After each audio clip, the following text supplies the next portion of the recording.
ദൈവത്തിന് മഹത്വം. നമ്മുടെ പ്രതിദിന ആഹാരം ജൂലൈ 17.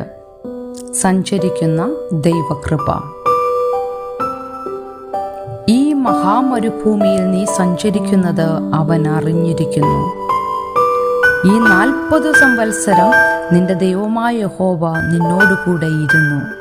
നിനക്ക് യാതൊന്നിനും മുട്ട് വന്നിട്ടില്ല. ആവർത്തന പുസ്തകം 2-ാം അധ്യായം 7-ാം വാക്യം.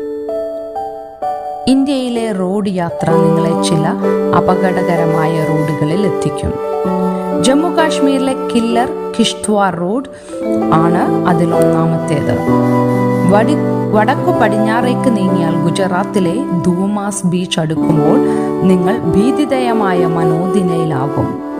മധ്യഭാരതത്തിലേക്ക് നീങ്ങിയാൽ ഛത്തീസ്ഗഡിലെ ബസ്കർ എന്ന അപകടകരമായ സ്ഥലത്ത് എത്തിയാൽ ഒന്ന് നിർത്താൻ പോലും നിങ്ങൾ ധൈര്യപ്പെടില്ല.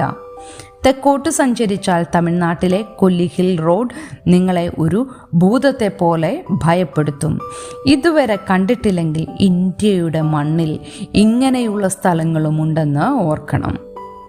ചിലപ്പോൾ ഈ ജീവിതയാത്രയും യഥാർത്ഥമായി ഇതുപോലെയാണ്. ഇസ്രായേലിൻ്റെ മരുഭൂമി യാത്ര നാം നമ്മുടെ ജീവിതയാത്രയോട് ചേർത്ത് ചിന്തിക്കാറുണ്ട്. നമ്മുടെ ജീവിതവും അതുപോലെ പ്രയാസകരമാകാം. എന്നാൽ മറ്റു ചില സാധർമ്മ്യങ്ങളും നമുക്ക് കണ്ടെത്താനാകില്ലേ? നാം നമ്മുടെ ജീവിതയാത്രയ്ക്ക് ദൈവത്തെ കൂടാതെ സ്വന്തം കാര്യപരിപാടി തയ്യാറാക്കാറില്ലേ? ഇസ്രായേൽ മക്കളെ പോലെ നാം നമ്മുടെ ആഗ്രഹ പൂർത്തീകരണത്തിനായി പിറുപിറുക്കുന്നു.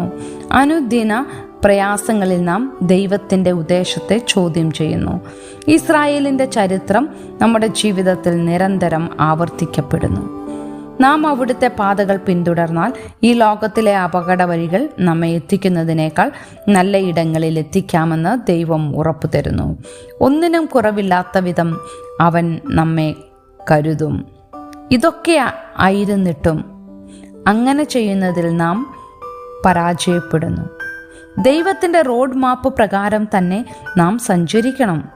വീണ്ടും നമ്മുടെ യാത്ര തുടർന്ന് ഭയാനകമായ കൊല്ലിഹിലിൽ നിന്നും ഏതാനും മണിക്കൂറുകൾ പിന്നിട്ടാൽ ദൈവത്തിൻ്റെ സ്വന്തം നാടായ കേരളത്തിലെ പ്രകൃതി രമണീയവും പ്രശാന്ത സുന്ദരവുമായ വയനാട്ടിൽ എത്തിച്ചേരും. നമ്മുടെ പാതകളെ നിയന്ത്രിക്കുവാൻ നാം ദൈവത്തെ അനുവദിച്ചാൽ അവിടുത്തോടുകൂടെ ആനന്ദപൂർവം യാത്ര ചെയ്യും.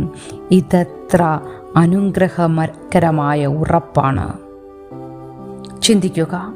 ദൈവത്തിൻ്റെ മാർഗനിർദ്ദേശം അവഗണിച്ച് നിങ്ങൾ സ്വന്തം വഴികളിൽ സഞ്ചരിച്ച അനുഭവങ്ങളുണ്ടോ? നിങ്ങൾ നിരാശപ്പെട്ട് പെറുപിറുത്തിട്ടുള്ളത് എന്തിനാണ്? ദൈവത്തിന് മഹത്വം.